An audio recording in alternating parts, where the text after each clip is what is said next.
નમસ્કાર, આપ જોઈ રહ્યા છો સ્પાર્ક ટુડે ન્યૂઝ। જીવન પર્યત કર્મને જ પોતાનો જીવન મંત્ર બનાવ્યો એવા ડોક્ટર કુમારી ગીતાબેન શાહનું 89માં જન્મદિને દુઃખદ અવસાન થયું। 60 વર્ષ સુધી તેમણે વડોદરા ગીતા મંદિરનું સફળ સંચાલન કર્યું। કર્મણ્યવાધિકારસ્થે માફલેશુ કદાચનને જીવન મંત્ર બનાવી જીવન સમાજને અર્પણ કર્યું। ગીતાનો પ્રચાર કર્યો અને અનેક લોકોના આદર્શ અને માર્ગદર્શક બન્યા। પૂજ્ય ડોક્ટર કુમારી ગીતાબેન શાહ સ્કૂલ હોસ્પિટલ દાન કર્યો થકી સમાજની સેવા કરતા હતા।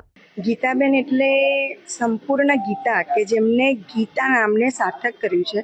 ગી એટલે કે જેમને ગીતાને ગ્રહણ કરી અને તા એટલે કે પોતાનો તો ભાવ તાર્યો જ, પરંતુ સમગ્ર સમાજને તારણ કરવાનું કામ એમને કર્યું છે।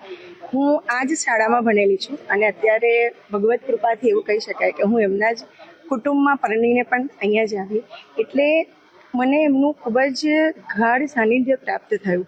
એના માટે તો હું સૌથી પહેલાં ઈશ્વર કૃપાનો આશીર્વાદ માનું છું અને એટલા કારણે મને વધારે એમને નજીકથી જાણવાનો પણ મોકો પ્રાપ્ત થયો। એમને હંમેશા પોતાના કાર્યો દ્વારા સમગ્ર સમાજને નવો પથદર્શક પાડવાનું કામ કર્યું છે।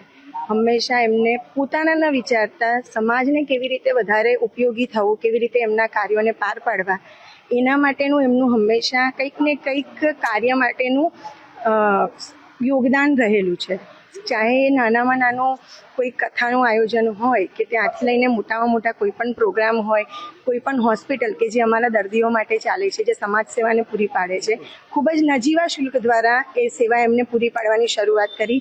જ્યારે વડોદરામાં બહુ એવી ઓછી હોસ્પિટલ હતી કે જે આવી રીતે સેવાશ્રમ ટ્રસ્ટ ચલાવતી હતી, એવી જ રીતે આ શાળા કે જે ખૂબ જ નજીવા ફીઝના શુલ્કથી સમગ્ર જે સમાજ છે એમાં બાળકોને સારું એવું શિક્ષણ પ્રાપ્ત થાય, સાથે સાથે ધર્મનું એટલે કે આપણા ગીતાનું પણ જ્ઞાન પ્રાપ્ત થાય, એના માટેની પણ એમને ઘણી બધી પ્રવૃત્તિઓ ફક્ત શાળામાં જ નહીં, સમગ્ર વડોદરામાં, ગુજરાતમાં અને એ ઉપરાંત એમને આખા વિશ્વમાં જઈને વિશ્વ ફલક પર એનો પ્રચાર પ્રસાર કર્યો છે। એટલે અત્યારે એમની વિદાય એ વિદાય ન કહેતા એવું કહી શકાય કે એમની આ જે વિદાય છે એ દરેક મનુષ્ય આવીને જવાનું તો છે જ, પરંતુ જે માણસ જીવંત ક્યારે રહે છે તો એના કર્મોથી, એના જ્ઞાનથી। તો કર્મણ્યવાધિકારસ તેને એમને ફક્ત જીવનમાં નથી ઉતાર્યું પણ એને સાર્થક પણ કરીને બતાવ્યું અને એ આપણા સૌની વચ્ચે હંમેશા માટે સદાય અમરત્વ પ્રાપ્ત કરીને જીવંત રહેશે, દરેકના વિચારોમાં, દરેકના કાર્યોમાં કે જે એમને કંઈક ને કંઈક રીતે અનુસરે છે, એ બધામાં આપણને હંમેશા એમના દર્શન થતા રહેશે। ધર્મનું અને કર્મમાં માનતા અને એમને જે કર્મયોગીની સેવા સદન કર્યું છે, એક અપંગ માણસો માટે બહુ સુંદર વ્યવસ્થા કરેલી છે, એમની યાદ તો રહેશે જ। એવી કોઈ વાત હશે કે જે તમે એમની સાથે રહ્યા હશો અને યાદ આવતી હશે, આજે પણ યાદ રહે? મારો ને એમનો સંબંધ 60 વર્ષનો જૂનો છે।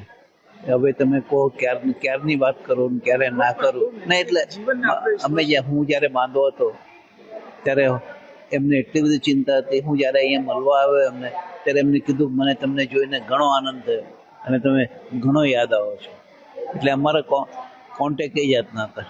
બેનની સાથે બેનની હું ભત્રીજી છું। હું જામનગર હતી, મારી તબિયત બહુ જ બગડી ગઈ હતી, મરવા જેવી સ્થિતિ હતી મારી। એ વખતે મને એમણે કીધું તું અહીં આવી જા। હું અહીં યોગીનીમાં હોસ્પિટલમાં એડમિટ કરીને મને નવું જીવન આપ્યું। એ પછી હું અહીંયા એમનું ઘરડાઘર છે એ ઘરડાઘર સંસ્થાનો વહીવટ સંભાળું છું અને ઘરડાઘરની હું ટ્રસ્ટી છું।